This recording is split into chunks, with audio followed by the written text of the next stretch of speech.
Visakha beach shocks పై హోంమంత్రి అనిత కీలక వ్యాఖ్యలు చేశారు. ప్రజలకు అసౌకర్యం కలిగించే ఏ కార్యక్రమాన్ని కూడా కూటమి ప్రభుత్వం ముందుకు తీసుకెళ్లదని ఆమె స్పష్టం చేశారు. అవసరమైతే ఆ ప్రాజెక్టును నిలిపివేయడానికి తామంతా సిద్ధంగా ఉన్నామని స్పష్టం చేశారు.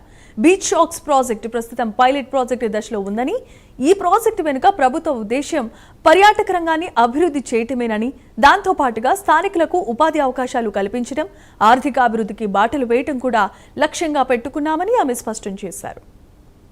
మన దేశంలోనే మన ప్రాంత ప్రజలే వేరే వేరే ప్రాంతాలకు వెళ్ళి సంహవ్ ఒక టూరిజం డెవలప్ చేయడానికో లేకపోతే సంహవ్ వెళ్ళి వాళ్ళు అక్కడ టూరిజం డెవలప్ చేస్తూ అంటే సంథింగ్ ఒక రిలాక్సేషన్కో లేకపోతే ఒక రిక్రియేషన్కో లేకపోతే వాళ్ళు కాసేపు ఒక ఎంజాయ్మెంట్కో మిగతా రాష్ట్రాలు మన చుట్టుపక్కల రాష్ట్రాలకి వెళ్తున్నారు.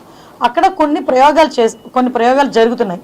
సో అటువంటి ప్రయోగం కనుక మన ఆంధ్రాలో జరిగితే టూరిజం డెవలప్ చేసేదానికి ఏదైనా ఆస్కారం ఉంటుందా అన్నది ఒక పైలట్ ప్రాజెక్ట్ కింద టైం లిమిట్ పెట్టి దానికి కూడా పర్ఫెక్ట్ పోలీస్ డిపార్ట్మెంట్కి సంబంధించి వాళ్ళకి కూడా ఒక సెక్యూరిటీ పర్పస్ కూడా పెట్టుకొని ఒక స్టేట్ మొత్తం లేదా ఒక 2 దగ్గర ఇలాంటి ప్రయత్నం చేయడానికని ఈరోజు పైలట్ ప్రాజెక్ట్ కింద మనం ప్రయత్నం చేస్తాం.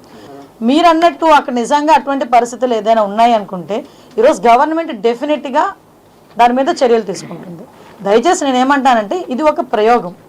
ఆ ప్రయోగానికి ఈవెన్ మేము అందరం మాట్లాడుకునేటప్పుడు కూడా క్యాబినెట్లో దీని గురించి చర్చ వచ్చినప్పుడు కూడా సార్ చాలా క్లియర్గా చెప్పారు. ఇట్స్ ఏ పైలట్, ఒక ప్రయోగం చేస్తున్నాం.